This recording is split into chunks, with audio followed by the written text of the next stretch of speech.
Jemaat Tuhan, marilah kita memasuki ibadah kita pada hari Minggu ini.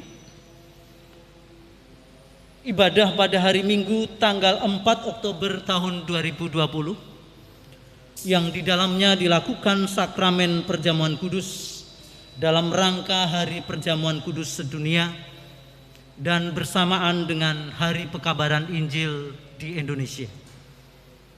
Jemaat Tuhan, mari kita berhimpun menyiapkan hati dan mengambil saat hening sejenak.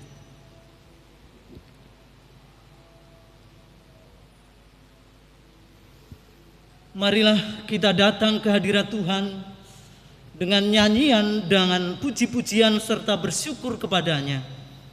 Pujilah namanya, sebab Tuhan itu baik, kasih setianya untuk selama-lamanya, dan kesetiaannya tetap turun-temurun.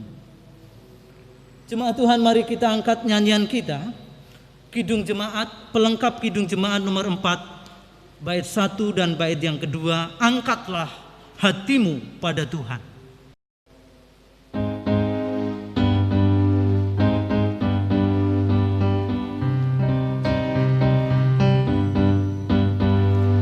Angkatlah hatimu pada Tuhan, bunyikan kecapi dan menari, jangan lupa bawa persembahan. Mari kawan, ajak teman bersama menyembah. Sorak-sorak sorak haleluya, mari nyanyi-nyanyilah. Pujilah Tuhan yang Maha Kudus. Mari kawan, ajak teman bernyanyilah terus.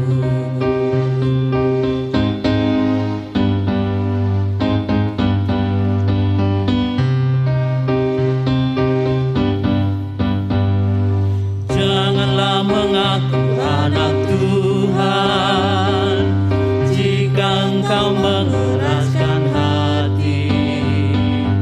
Jadilah pelaku firman Tuhan. Mari kawan, ajak teman bersama menyembah. Sorak-sorak sorak haleluya, mari nyanyilah.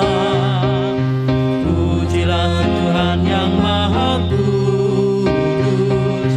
Mari kawan, ajak teman bernyanyilah terus.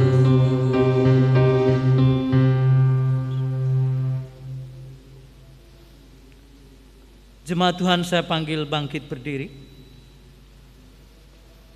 Kebaktian ini berlangsung karena pertolongan Tuhan yang menjadikan langit dan bumi, yang kasih setianya kekal untuk selama-lamanya.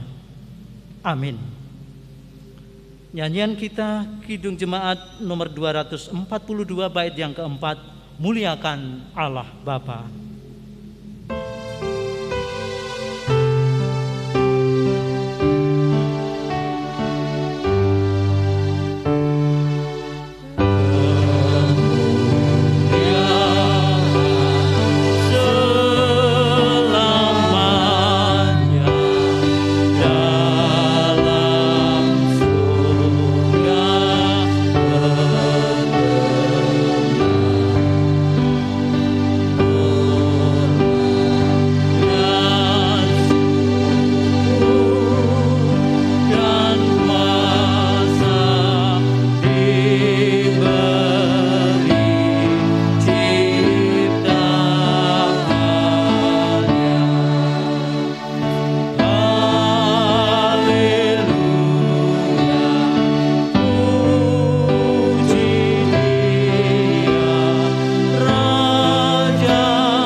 Damai sejahtera beserta saudara sekalian.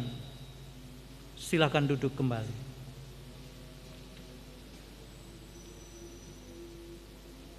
Saudara-saudara, setiap minggu pertama bulan Oktober ditetapkan oleh gereja-gereja sedunia sebagai Hari Perjamuan Kudus Sedunia, HPKD, dan Persekutuan Gereja-Gereja di Indonesia juga menetapkan hari ini sebagai Hari Pekabaran Injil di Indonesia, HPII. Pada hari ini gereja di seluruh dunia melaksanakan perjamuan kudus serentak untuk mengingat karya penebusan Allah dalam Yesus Kristus. Melalui perjamuan kudus, gereja sedunia menghayati secara segar tentang makna pengorbanan Yesus Kristus bagi penebusan dosa dunia, sekaligus partisipasi orang-orang percaya sebagai anggota tubuh Kristus dalam solidaritas dengan mereka yang menjadi korban ketidakadilan dosa sosial dan masalah kemanusiaan lain seperti korban bencana alam dan non-alam.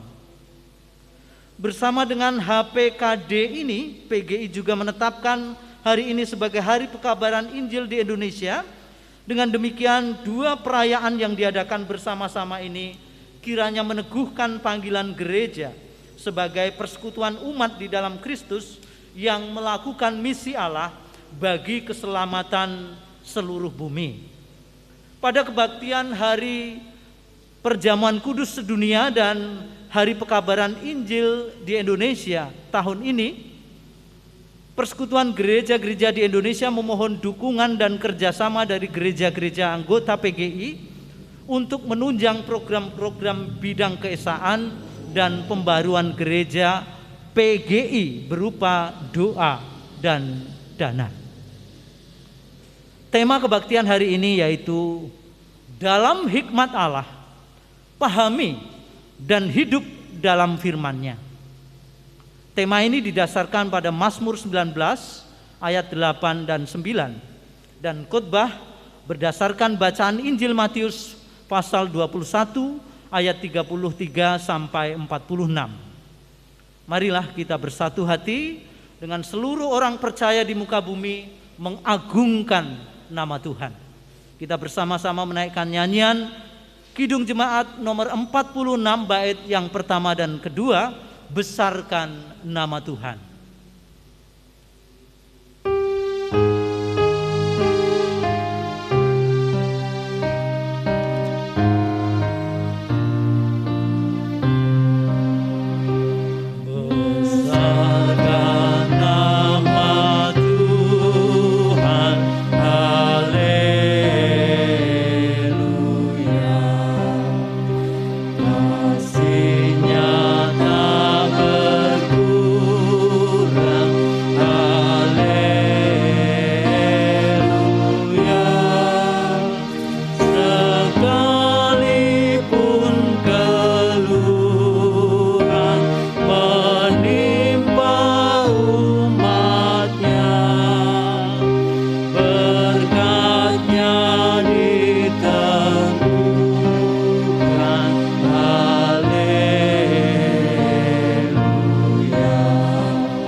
Dengarkanlah firman Tuhan yang membimbing kita dari Mazmur 119 ayat 105.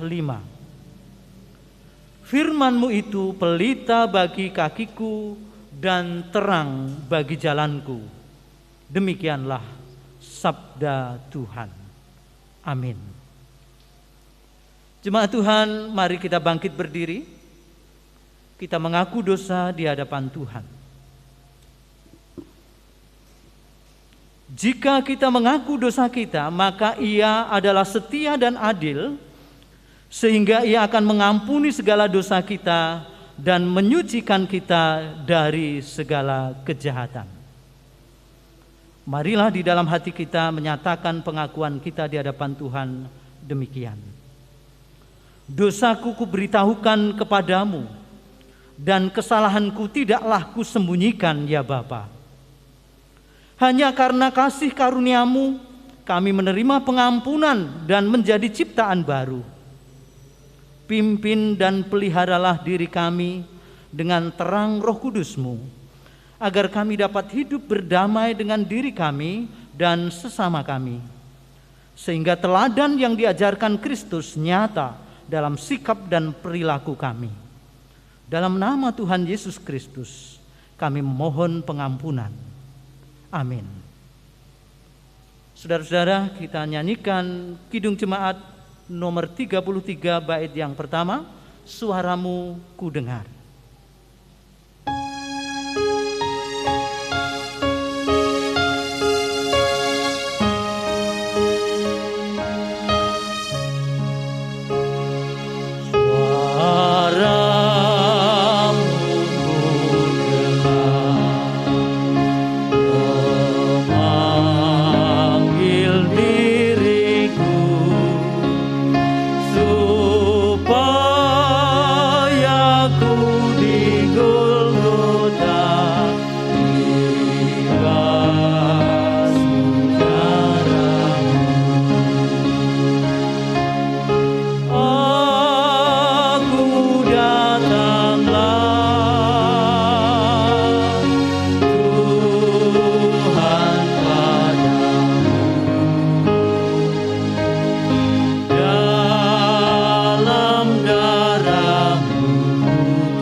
Saudara-saudara, mari kita bangkit berdiri. Kita terima berita anugerah dan petunjuk hidup baru. Karena saudara telah mengaku dosa dengan sungguh-sungguh, maka dengarkanlah berita anugerah dari Tuhan Yesus. Karena begitu besar kasih Allah akan dunia ini, sehingga Ia telah mengaruniakan anaknya yang tunggal, supaya setiap orang yang percaya kepadanya tidak binasa, melainkan beroleh hidup yang kekal. Yohanes pasal 3 ayat 16. Berdasarkan firman Tuhan itu, maka sebagai pelayan Yesus Kristus, saya memberitakan bahwa pengampunan dosa telah berlaku dalam nama Bapa dan Anak dan Roh Kudus. Amin. Dengarkanlah petunjuk hidup baru. Petunjuk hidup baru seperti yang tertulis di dalam Yesaya 48 ayat 18. Sekiranya engkau memperhatikan perintah-perintahku, maka damai sejahteramu akan seperti sungai yang tidak pernah kering, dan kebahagiaanmu akan terus berlimpah seperti gelombang-gelombang laut yang tidak pernah berhenti. Amin. Marilah kita naikkan nyanyian kita, Kidung Muda-Mudi KMM nomor 67, Begitu Kasih Allah Akan Dunia.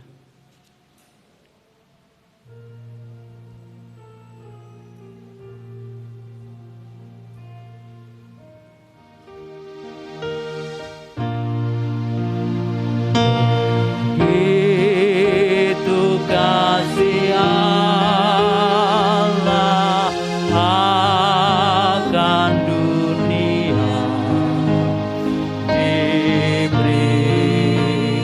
anaknya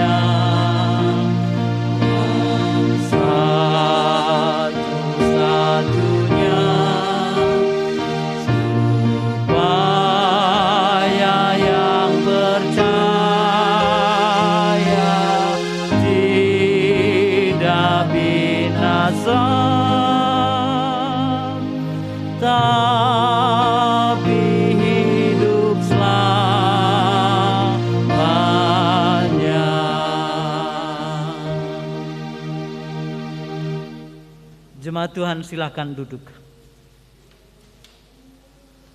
Dan marilah kita memasuki liturgi sabda. Sebelum kita akan mendengarkan pembacaan Alkitab dan khotbah pada hari ini, mari kita bersama-sama datang kepada Tuhan, menghampiri hadirat-Nya di dalam doa. Mari kita sehati berdoa. Ya Bapa, kami datang kepadamu. Kami telah mendengar banyak suara dan berbagai-bagai informasi yang merupakan suara dari masyarakat ini yang penuh prasangka dan sering-sering tak dapat dipertanggungjawabkan. Kami merindukan suara-Mu ya Bapa, suara Sang Sabda yang jernih melalui firman yang kudus, yang agung, firman-Mu yang menerangi pikiran dan kesadaran serta hati kami. Dan biarlah firman Tuhan menuntun hidup kami, langkah-langkah kami, supaya berkenan kepadamu. Tolonglah ya Roh Kudus, terangi hati kami dengan cahaya-Mu. Di dalam nama Tuhan Yesus. Amin. Saudara, pembacaan Alkitab dari Injil Matius pasal 21 ayat 33 sampai 46.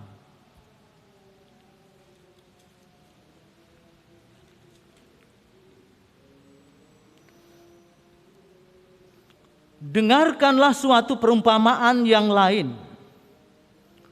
Adalah seorang tuan tanah membuka kebun anggur dan menanam pagar sekelilingnya.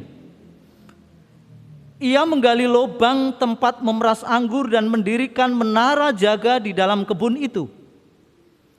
Kemudian ia menyewakan kebun itu kepada penggarap, lalu berangkat ke negeri lain.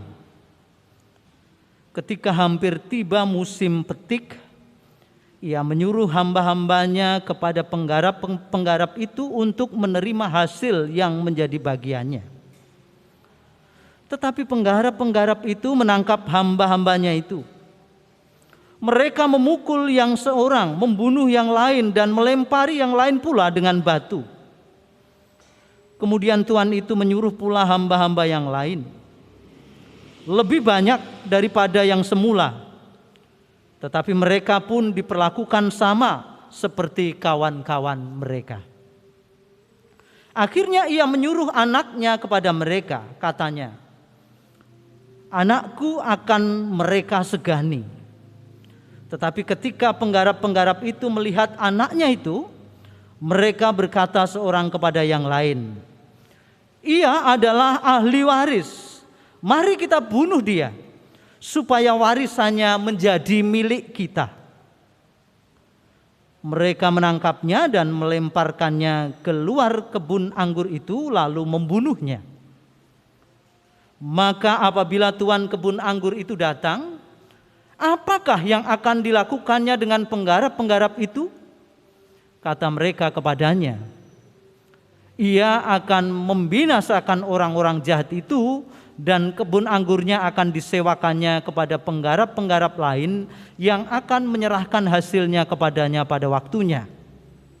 Kata Yesus kepada mereka, "Belum pernahkah kamu baca dalam kitab suci, batu yang dibuang oleh tukang-tukang bangunan telah menjadi batu penjuru? Hal itu terjadi dari pihak Tuhan, suatu perbuatan ajaib di mata kita. Sebab itu aku berkata kepadamu, bahwa kerajaan Allah akan diambil daripadamu dan akan diberikan kepada suatu bangsa yang akan menghasilkan buah kerajaan itu. Dan barang siapa jatuh ke atas batu itu, ia akan hancur, dan barang siapa ditimpa batu itu, ia akan remuk." Ketika imam-imam kepala dan orang-orang Farisi mendengar perumpamaan-perumpamaan Yesus, mereka mengerti bahwa merekalah yang dimaksudkannya.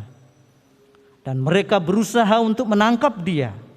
Tetapi mereka takut kepada orang banyak, karena orang banyak itu menganggap dia nabi. Demikianlah pembacaan Alkitab, dan berbahagialah mereka yang mendengarkan firman Allah dan yang memeliharanya. Haleluya.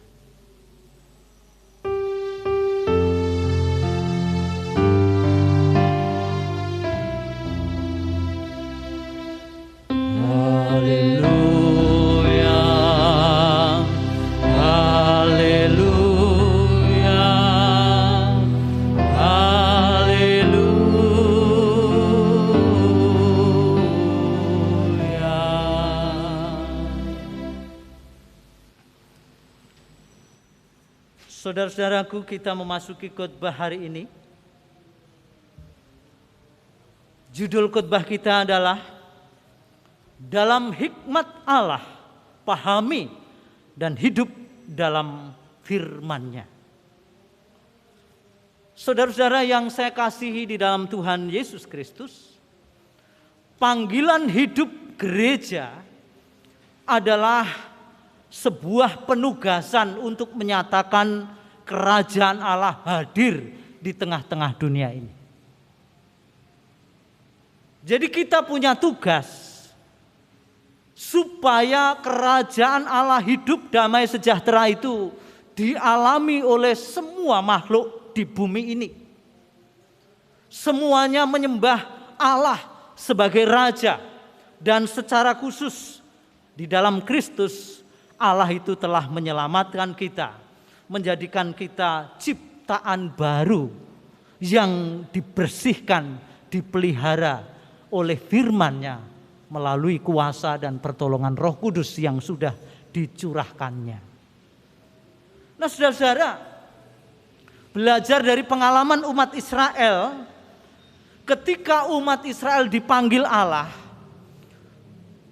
keluar dari Mesir dengan karya Allah yang luar biasa itu, dengan kuasa Allah yang dinyatakan di tengah-tengah bangsa Mesir untuk menunjukkan bahwa Allah lebih besar dari dewa-dewa Mesir. Allah dengan tangannya yang teracung kuat, dengan lengan yang terangkat, menuntun umat Israel keluar dari Mesir supaya Israel menjadi sebuah bangsa yang dapat menyatakan damai sejahtera Allah kepada masyarakat di sekitarnya, kepada bangsa-bangsa lain di dunia ini. Nah, saudara-saudara, itulah panggilan mulia yang dikerjakan oleh umat sejak zaman Perjanjian Lama maupun kita sekarang ini dalam Perjanjian Baru. Sayangnya sekalipun damai sejahtera itu sudah diberikan kepada kita dan penugasan itu juga sudah diutuskan kepada kita, kita masih berhadapan dengan realitas bahwa dunia ini, tempat kita berada ini masih berkecamuk dengan berbagai ketidakadilan, kekerasan, adanya kesenjangan, jurang pemisah antara miskin kaya, antara orang-orang berhikmat dan orang-orang biasa, pemimpin yang punya kuasa dengan rakyat jelata. Bahkan ada kecenderungan radikalisme beragama, fanatisme beragama yang begitu membuat banyak orang disisihkan kalau bukan seagama dan seterusnya. Ada berbagai penyakit sosial yang masih dialami oleh masyarakat yang membuat keresahan di mana-mana dan kehancuran dan kekacauan. Terjadi perdagangan manusia, masih adanya KKN dan nepotisme, bahkan lingkungan hidup kita mengalami penurunan kualitas, ada kerusakan lingkungan, ada banyak krisis, bahkan kita masih berhadapan dengan krisis yang diakibatkan oleh adanya virus COVID-19. Nah, saudara-saudara yang saya kasih dalam Tuhan, apakah di tengah-tengah situasi seperti ini kita lalu kehilangan harapan kita bahwa Tuhan bekerja, Tuhan menuntun kita dalam perjalanan hidup kita. Hikmat Allah yang sudah diberikan untuk memberikan kita kehidupan. Hidup yang diperkenan oleh Allah dinyatakan menuntun kita dalam perjalanan hidup kita. Sering-sering kita mengalami keberadaan yang serasa ditinggalkan Tuhan, jauh dari Tuhan, tidak nampak karyanya. Tetapi apakah Tuhan berhenti bekerja? Apakah Tuhan berdiam diri dan tidak melakukan apapun untuk menolong dan mengangkat hidup kita? Nah, saudara-saudara, belajar dari Mazmur 19, si pemazmur menjabarkan tentang kasih karunia, kebesaran dan kemuliaan Tuhan. Seluruh alam semesta ini, cakrawala, langit, matahari dan bintang-bintang menggambarkan bagaimana Allah Maha Besar yang patut dipuji dan dipermuliakan. Raja Daud menuliskan bagaimana kuasa kemuliaan Tuhan itu dinyatakan melalui pemeliharaannya yang tidak pernah berhenti, dan pemeliharaan Allah itu dari kekal sampai kekal. Itulah mengapa Allah disebut Alfa dan Omega. Dia bukan hanya ada di awal, tetapi dia yang mengawali segala sesuatu sesuai dengan rencana baiknya, dan dia yang akan meneguhkan rencananya itu dapat terjadi sampai pada akhirnya terpenuhilah seluruh rancangan Allah, hidup damai sejahtera bagi umatnya. Nah, saudara-saudara, kalau perjalanan Israel dituntun oleh bukan pribadi, Musa itu alat di tangan Allah. Musa tidak berdiri sendiri. Musa diperlengkapi Allah dengan diberi hukum atau Taurat. Diberi tatanan hidup supaya umat itu bisa berjalan, bukan hanya mengikuti jalan dengan rute untuk perjalanan darat atau perjalanan laut atau perjalanan fisik. Tetapi perjalanan rohani mereka menjadi umat, supaya menjadi umat yang menjadi berkat, yang menghadirkan damai sejahtera tadi. Diberikan Taurat untuk menata hidup mereka supaya terjadi harmoni hubungan dengan Allah dan hubungan dengan sesama. Umat menjadi beres, tidak kacau balau mengikuti kemauan masing-masing, tetapi mereka diarahkan dan dituntun oleh Taurat itu supaya seperti yang dikehendaki Allah, supaya sampai kepada tujuannya. Itulah tantangan yang dihadapi. Apakah Taurat yang begitu berharga, cerminan dari hikmat Allah yang diberikan supaya umat itu hidup dengan damai sejahtera bersama-sama dengan seluruh ciptaan tadi, bisa terwujud? Hambatan, tantangan, persoalan harus dihadapi. Umat bukan berperang terutama dengan bangsa-bangsa lain, tetapi umat Allah berperang dengan dirinya sendiri. Berhadapan dengan hawa nafsunya, iri hati, dengki, kemarahan, ketidakpuasan, kecemasan, kesusahan barangkali, kesulitan-kesulitan. Itu yang dihadapi. Dan bagaimana hikmat Allah menuntun mereka di tengah-tengah situasi seperti itu. Itulah mengapa, saudara-saudara, kalau orang dibiarkan mengikuti cara berpikirnya sendiri atau pola pikirnya sendiri dan mengabaikan pola pikir dan cara Allah, tidak mungkin mewujudkan damai sejahtera di tengah-tengah dunia. Nah, berbahagialah kita kalau kita sekarang ini kedapatan tetap mempedulikan firman Tuhan, hikmat pemberian Allah. Bagi Rasul Paulus, firman itu nyata di dalam kasih karunia Allah, yakni dengan Yesus Kristus hadir di dunia. Dia adalah kekuatan, dia adalah hikmat Allah. Dia firman yang hidup. Kita bisa belajar dari bagaimana dia rendah hati, bagaimana dia lemah lembut, bagaimana dia cakap menanggung segala penderitaan, bagaimana ketaatan dan kesetiaannya memenuhi kehendak Bapaknya. Kita bisa belajar secara nyata dari kehidupan Sang Juru Selamat. Sang hikmat Allah yang memberikan sabda dan karya bagi kita untuk keselamatan kita. Karena itu saudara-saudaraku, kalau ada orang Kristen sampai mengabaikan Alkitab, lalu tidak sungguh-sungguh memperhatikan Alkitab firman Tuhan ini dibaca, direnungkan, dan dihayati atau diamalkan, maka yang terjadi orang itu akan kacau, tidak memiliki pertumbuhan iman, tidak mengenal Allah, tidak mengalami pendalaman akan pengenalannya kepada Allah, yang pada akhirnya hidupnya jauh dari Allah.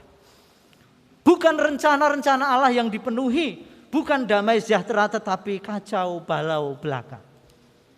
Dan semua orang mengalami, dulu kita bukan orang-orang berhikmat, orang-orang yang boleh dikatakan bebal. Bagaimana orang bebal? Orang bebal itu ada 3 tingkatan. Yang pertama, orang itu tidak tahu bahwa hal salah atau benar. Dia tidak bisa membedakan salah atau benar.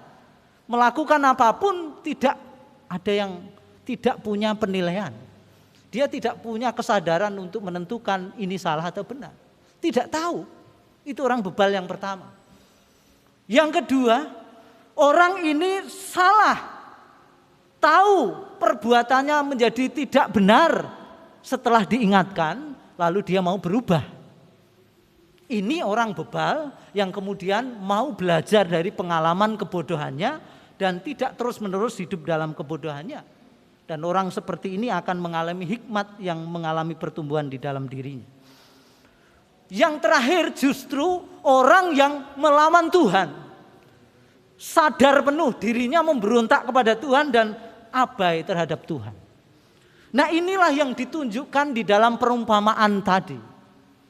Kalau kita tahu bahwa perumpamaan yang disampaikan Tuhan Yesus dalam Injil Matius tadi dimengerti oleh para ahli Taurat, imam-imam kepala, bahwa yang dimaksudkan dengan perumpamaan penggarap-penggarap kebun anggur itu adalah mereka yang membunuh para nabi yang diutus Allah untuk menyampaikan firman kebenaran. Berkali-kali diutusnya utusan Allah untuk menyampaikan kehendak Allah, untuk melihat bagaimana karya mereka, kehidupan mereka sudah berkenan kepada Allah, sudah menghasilkan atau tidak. Tetapi mereka menolak dan membunuh nabi-nabi. Nah, sekarang anaknya, anak yang ditekankan di sini adalah ahli waris. Ahli waris kebun anggur itu, ahli waris milik bapaknya. Dan mereka tahu penggarap-penggarap ini, anak yang memiliki semuanya itu, yang akan mewarisi kerajaan itu harus dibunuh. Mereka bunuh. Dan itu menggambarkan yang terjadi pada Tuhan Yesus sendiri, anak Allah. Tetapi bagi kita saudara-saudara, perumpamaan ini tidak berhenti hanya dalam konteks menegur imam-imam kepala pada waktu itu. Sekarang justru kita yang harus berhadapan dengan realitas itu. Apakah setelah hikmat Allah diberikan kepada kita, Sang Anak itu sudah dinyatakan kepada kita, Yesus Kristus hikmat Allah itu datang kepada kita, supaya kita melakukan kedapatan melakukan tugas kita, yakni menjadi penggarap-penggarap yang baik, memberikan hasil bagi Allah, melakukan tugas dengan benar supaya Allah dipermuliakan. Tetapi justru banyak orang yang mengabaikan tugas panggilannya itu karena bukan ingin menjadi penggarap di kebun anggur Allah. Mereka ingin menjadi pemilik. Mereka ingin menjadi penguasa. Itulah yang saya sebutkan di depan tadi, bahwa persoalan kita menjadi tidak memiliki damai karena kita ingin mengambil posisi Allah, merebut posisi Allah supaya kita yang berkuasa. Hawa nafsu keserakahan, ingin terus berkuasa, ingin memiliki segalanya, iri terhadap apa yang dimiliki orang lain. Kita merasakan berpersoalan dengan realitas kehidupan kita yang antara kehendak Allah dengan kemauan kita sering-sering bertentangan. Nah, sekarang pilihan kepada kita. Apa kita mau menjadi orang yang berhikmat? Hidup dalam hikmat Tuhan, lalu dalam ketaatan kepada firman-Nya. Dan firman itu sungguh-sungguh seperti senjata. Firman itu yang memberikan kekuatan kepada kita ketika kita menjadi ngelokro, berhadapan dengan pergumulan hidup sehari-hari kita. Ketika bahaya menerjang, ketika ancaman keadaan mengerikan, bagaimana firman itu berguna bagi kita? Kita ingat akan Yosua dan Kaleb yang dengan memandang musuh yang besar bagi dia, firman Allah yang ditegakkan. Kalau Allah memberikan kepada mereka, maka terjadi. Umat itu akan bisa menduduki negeri itu. Ada keberanian dikala menghadapi tantangan besar. Demikian juga ketika ada godaan tentang kejatuhan dosa perzinahan. Kita teringat ada Daud yang mengalami situasi seperti itu, tetapi dengan perubahan hidupnya, dengan pengakuannya, dengan mau berubah karena ditegur oleh firman Tuhan. Lalu dia bersedia berubah dan menjadi dipulihkan. Ada damai, ada pembaruan hidup.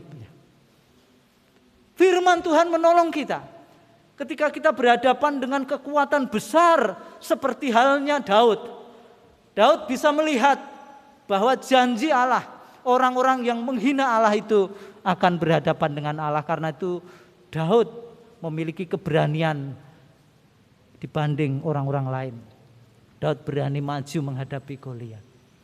Firman Allah mengingatkan kita banyak hal ketika kita tidak sanggup lagi berjalan.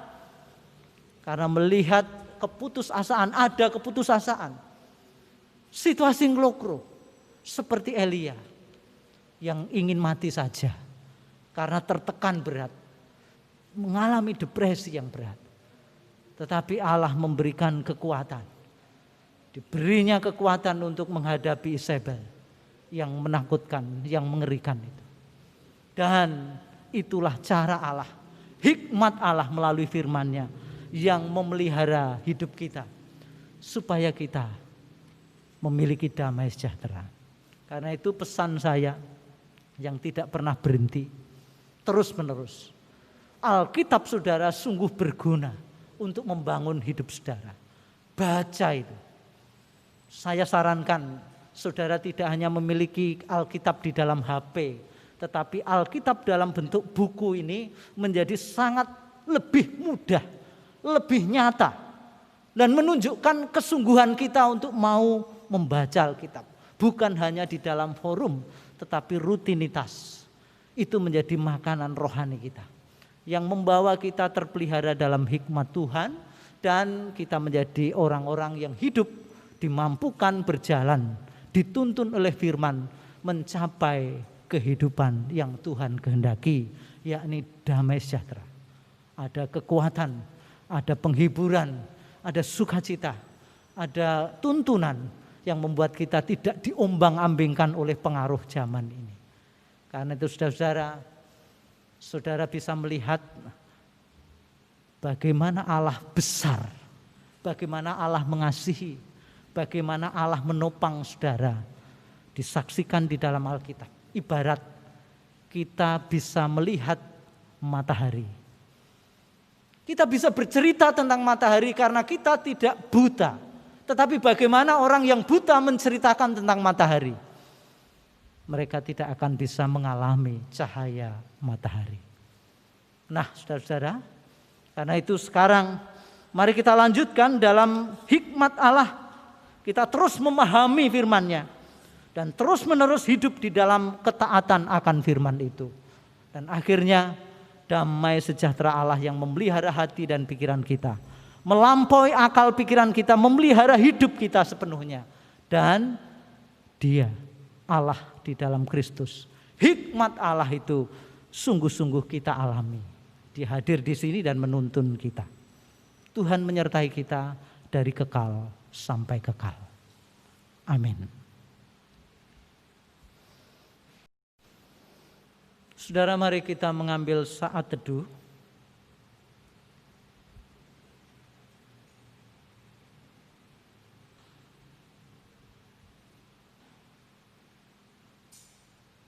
Dan kita menaikkan doa tanggapan sabda, doa syafaat, dan diakhiri dengan doa Bapa kami yang diucapkan bersama-sama.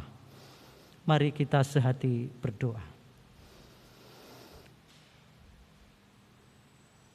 Bapa, kami mengucap syukur karena Engkau telah memberikan kami kesadaran bahwa kami memerlukan pemeliharaan firman. Hikmat Tuhan menyertai kami. Kristus hidup di dalam hidup kami untuk mengarahkan kami semua menjadi penggarap-penggarap kebun anggur Allah yang dapat melakukan tugas dengan bertanggung jawab, memberikan apa yang menjadi bagian Allah dan tidak ingin menguasai apa yang menjadi milik Allah.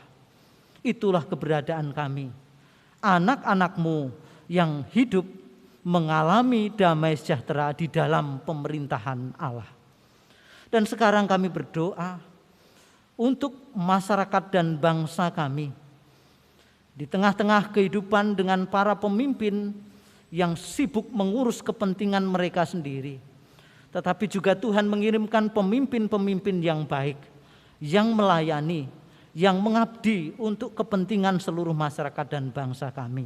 Tolonglah Tuhan beri para pemimpin kami, para pemimpin yang sungguh-sungguh mengasihi rakyat yang dipimpinnya dan memberikan yang terbaik supaya seluruh masyarakat negeri kami ini mengalami damai sejahtera karena para pemimpin berjuang mati-matian untuk membawa kehidupan lebih baik lagi dibanding hari ini.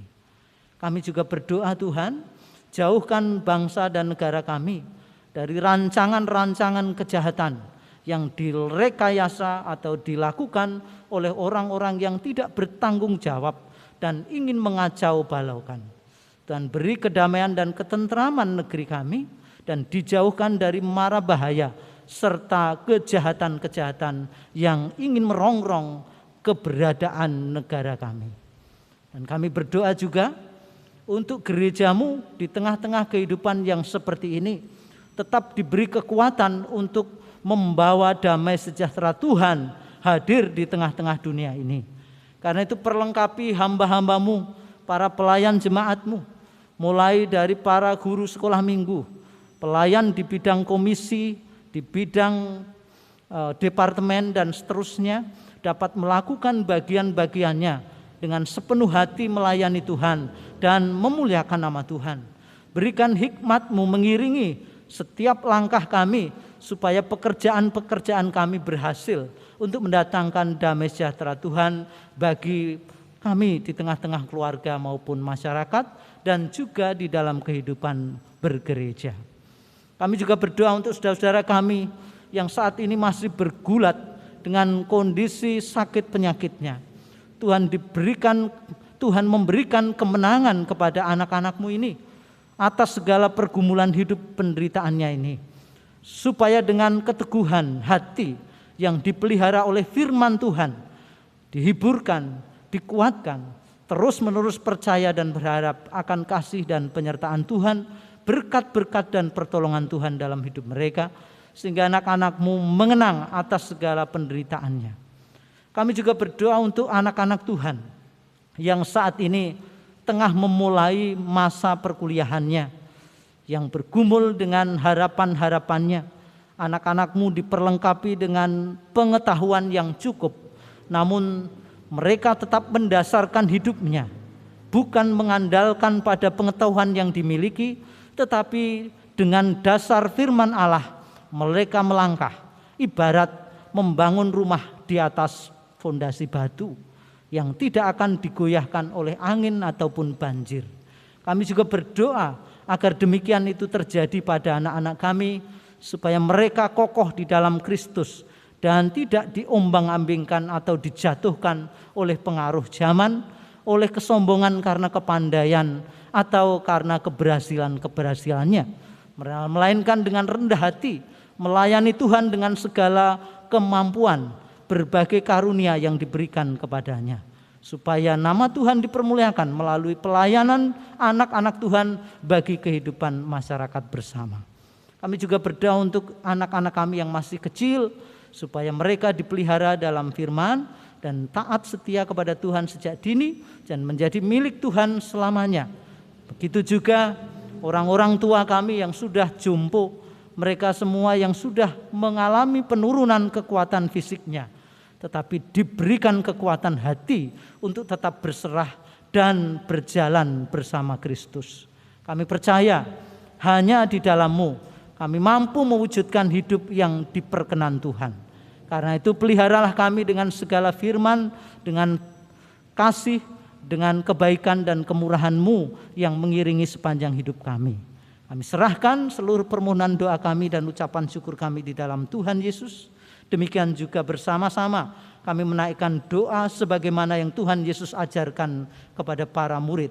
Doa Bapa kami.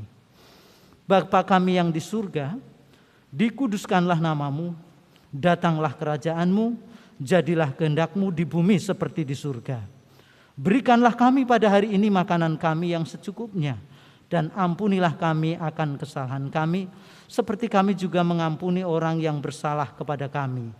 Dan janganlah membawa kami ke dalam pencobaan, tetapi lepaskanlah kami dari yang jahat.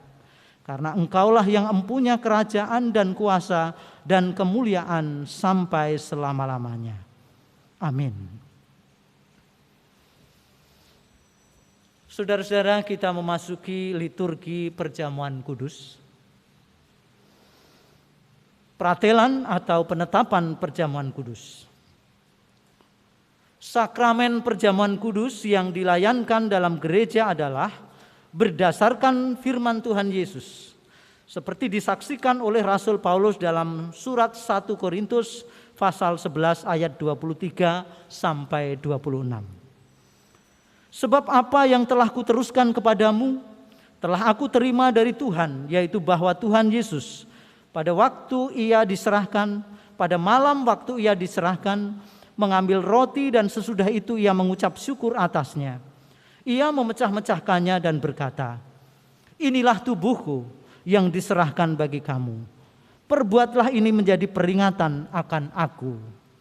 Demikian juga ia mengambil cawan sesudah makan, lalu berkata, cawan ini adalah perjanjian baru yang dimeteraikan oleh darahku. Perbuatlah ini setiap kali kamu meminumnya menjadi peringatan akan aku.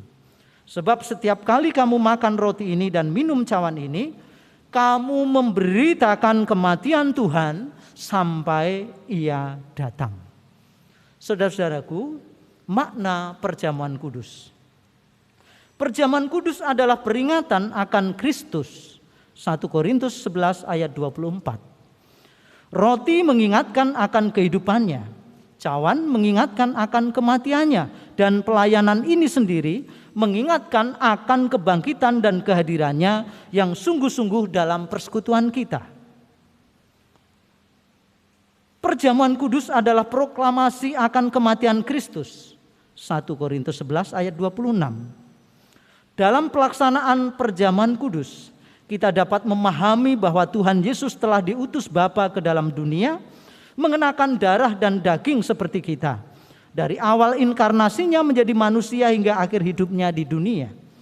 Ia telah menanggung murka Allah. Bahkan ia membiarkan tubuhnya yang mulia dipaku pada kayu salib, supaya surat utang dosa kita dipakukan kepadanya. Selanjutnya, perjamuan kudus melambangkan kesatuan kita dengan Kristus dan juga kesatuan dengan sesama kita. 1 Korintus 10 ayat 10 sampai 17. Perjamuan kudus memperlihatkan kepada kita bahwa iman dan percaya kita diarahkan kepada Kristus sebagai korban yang sempurna sekali untuk selama-lamanya, yang menjadi dasar dan asas keselamatan kita. Karena bagi jiwa kita yang lapar dan haus, Dia telah menjadi makanan dan minuman yang benar-benar mengaruniakan kehidupan yang kekal. Juga memperlihatkan bahwa oleh Roh yang sama kita dihubungkan satu sama lain, bagaikan anggota satu tubuh dalam kasih persaudaraan yang sejati. Perjamuan kudus adalah tanda atau meterai yang menunjukkan betapa kokoh perjanjian damai antara Allah dengan kita. 1 Korintus 11 ayat 25. Tuhan Yesus sendiri memperkokoh janji Allah untuk mendamaikan dan menyelamatkan kita yang ditandai dengan darah Kristus. Terakhir, perjamuan kudus sebagai jaminan kedatangan Kristus yang kedua kali. 1 Korintus 11 ayat 26, Matius 26 ayat 29. Perjamuan kudus mengarahkan kita kepada perjamuan agung bersama Kristus di rumah Bapa yang kekal. Saat kita makan dan minum bersama Kristus dalam kerajaannya. Wahyu 19 ayat 9. Maka kita diminta untuk memberitakan kematian Tuhan Yesus sampai Ia datang melalui perjamuan kudus.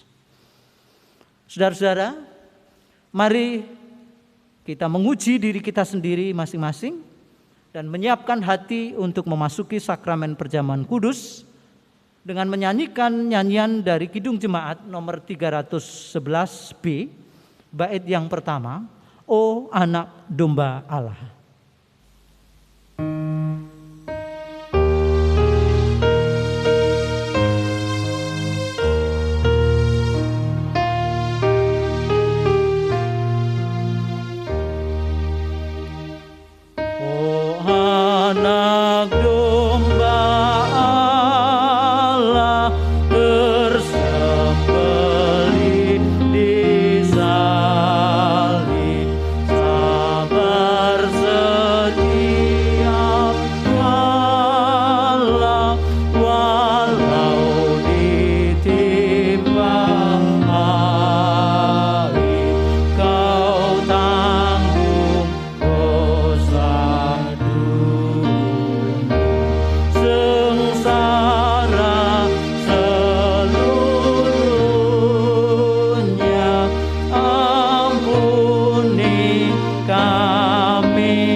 Saudara-saudara, perjamuan kudus telah disiapkan bagi kita. Lihatlah, meja perjamuan Tuhan telah siap.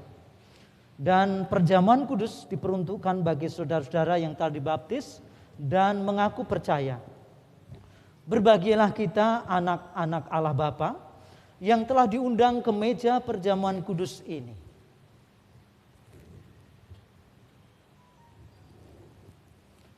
Mari kita menaikkan doa dan ucapan syukur untuk roti perjamuan. Bapa Surgawi, Engkau telah menyediakan perjamuan bagi kami untuk mengingat Yesus Kristus, Tuhan dan Juru Selamat, menebus kami dari kuasa dosa hingga kami menjadi umat kudus Allah. Karena itu roti lambang tubuh Kristus yang sudah dipecah-pecahkan ini, kami hendak menerimanya menjadi tanda bahwa kami milik Tuhan, hidup dari Tuhan, bersumber kepada Tuhan, supaya sungguh-sungguh Kristus yang hidup di dalam kami.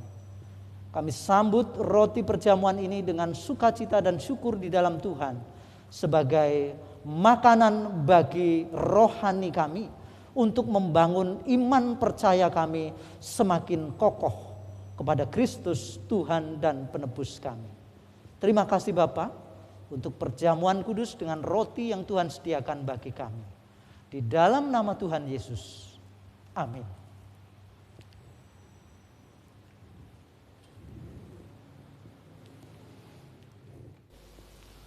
Roti yang dipecah-pecahkan ini adalah persekutuan dengan tubuh Kristus. Ambillah.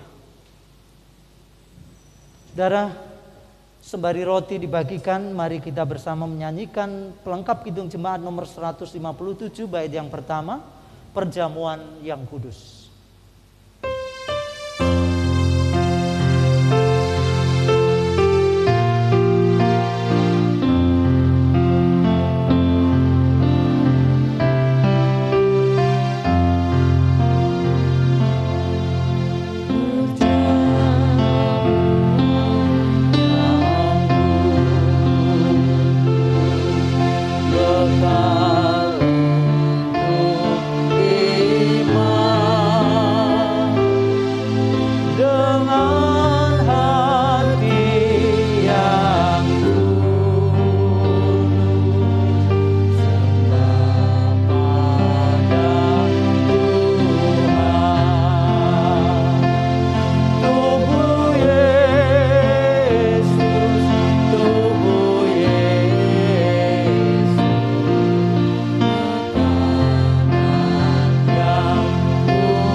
Ingat dan percayalah bahwa tubuh Tuhan kita Yesus Kristus telah dipecah-pecahkan untuk keampunan segala dosa kita.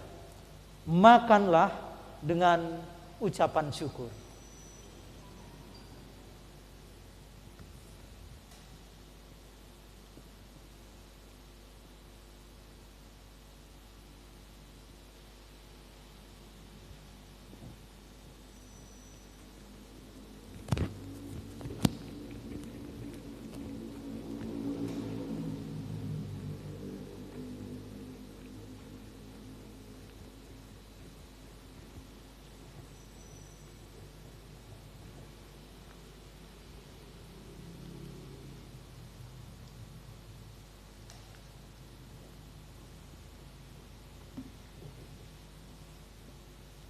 Pelayanan anggur perjamuan.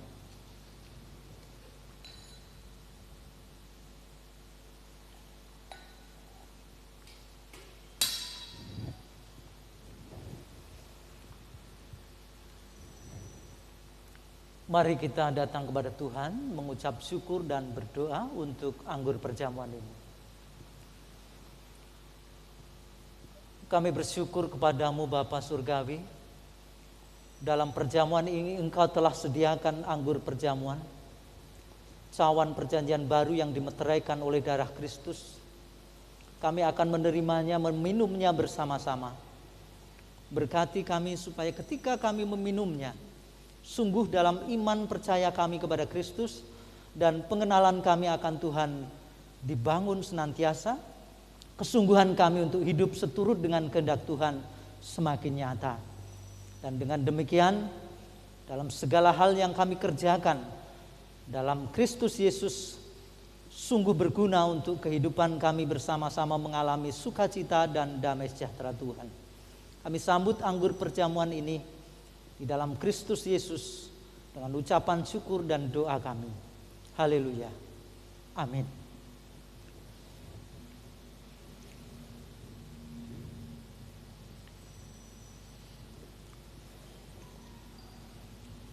Anggur perjamuan ini adalah persekutuan dengan darah Kristus. Terimalah. Kita naikkan nyanyian pelengkap Kidung Jemaat Perjamuan yang Kudus nomor 157 bait yang kedua.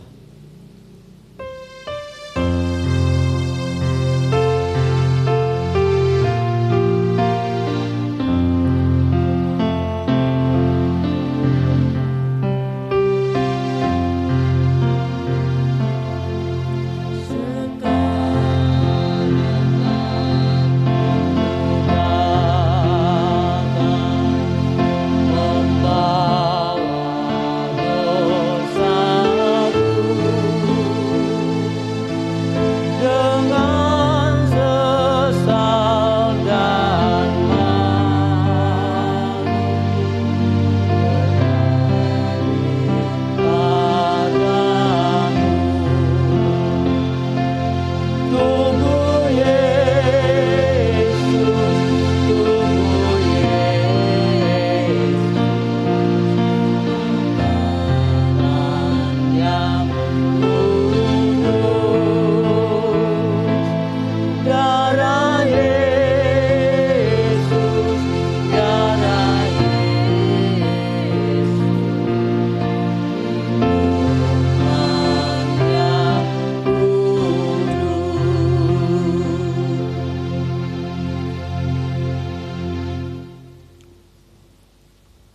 Ingatlah dan percayalah bahwa darah Tuhan kita Yesus Kristus telah ditumpahkan untuk keampunan segala dosa kita.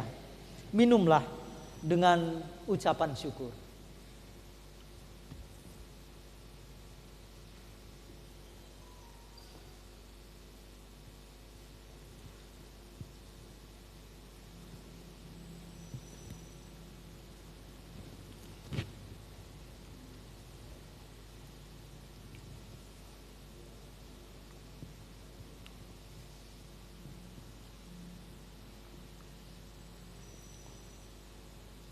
Saudara-saudaraku, kita memberikan persembahan syukur dalam ibadah dan persembahan khusus perjamuan kudus ini bersama-sama dalam kesempatan ini.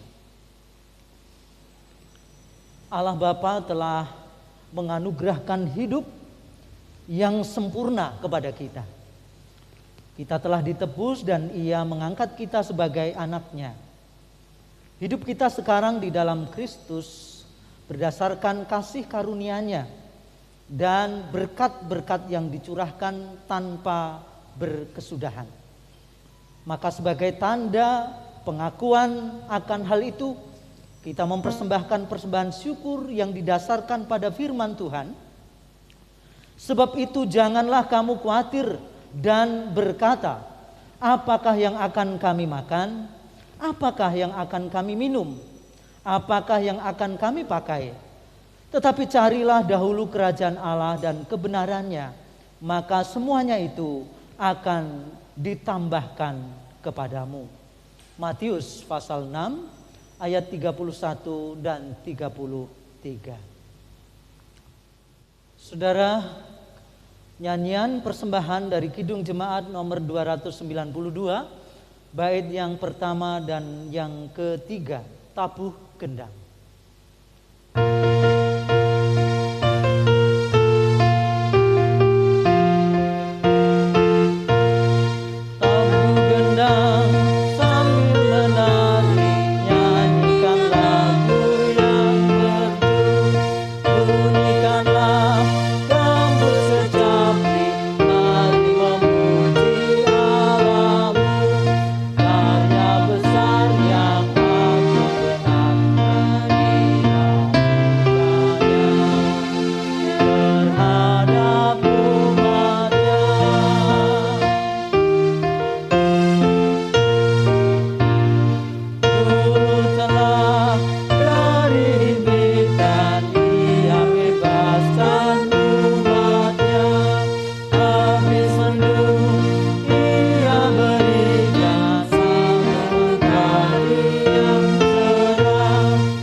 Jemaat Tuhan, mari kita bangkit berdiri. Kita menaikkan doa syukur atas perjamuan dan persembahan kita. Kami bersyukur karena kami telah diberkati Allah dengan segala kebaikan dan kemurahan. Perjamuan kudus yang telah kami masuki bersama-sama ini akan memelihara iman, pengharapan dan kasih kami kepadamu. Juga meneguhkan kami dalam mengerjakan karya pelayanan bagi Tuhan dan sesama kami.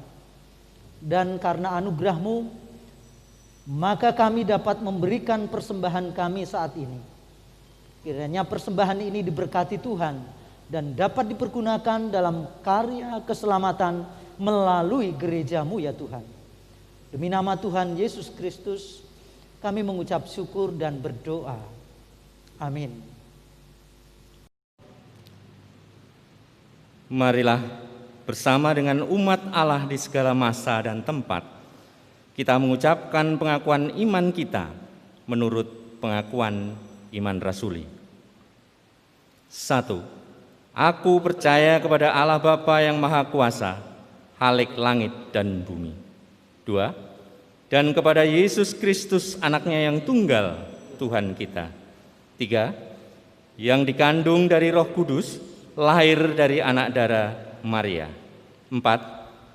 yang menderita di bawah pemerintahan Pontius Pilatus, disalibkan, mati dan dikuburkan, turun ke dalam kerajaan maut. 5. Pada hari yang ketiga, bangkit pula dari antara orang mati. 6. Naik ke surga, duduk di sebelah kanan Allah Bapa yang Maha Kuasa. 7. Dan akan datang dari sana untuk menghakimi orang yang hidup dan yang mati. 8. Aku percaya kepada Roh Kudus. 9. Gereja yang kudus dan am, persekutuan orang kudus. 10. Pengampunan dosa. 11. Kebangkitan daging. 12. Dan hidup yang kekal. Jemaat dipersilakan duduk. Jemaat Tuhan, marilah kita menaikkan nyanyian pengutusan pelengkap Kidung Jemaat nomor 130 bait 1 dan bait yang ketiga, Kita Kan Menang.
Jemaat Tuhan, saya panggil bangkit berdiri dan terimalah pengutusan dan berkat.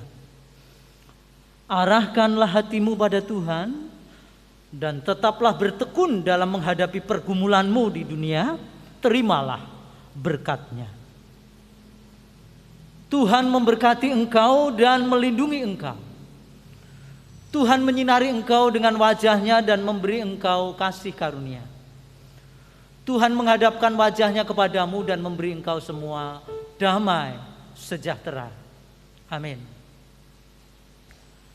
Nyanyian penutup ibadah Kidung Jemaat nomor 393 bait yang pertama.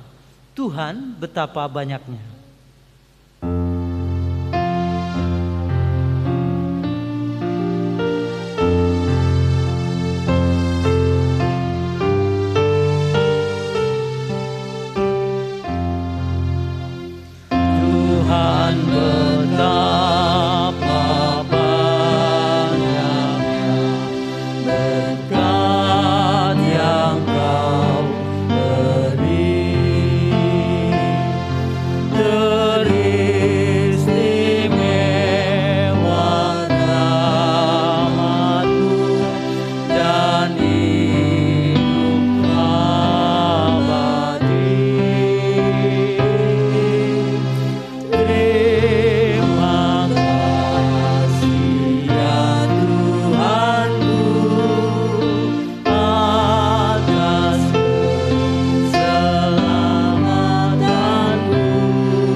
Jemaat Tuhan, silakan duduk kembali dan bersaat teduh, ibadah usai.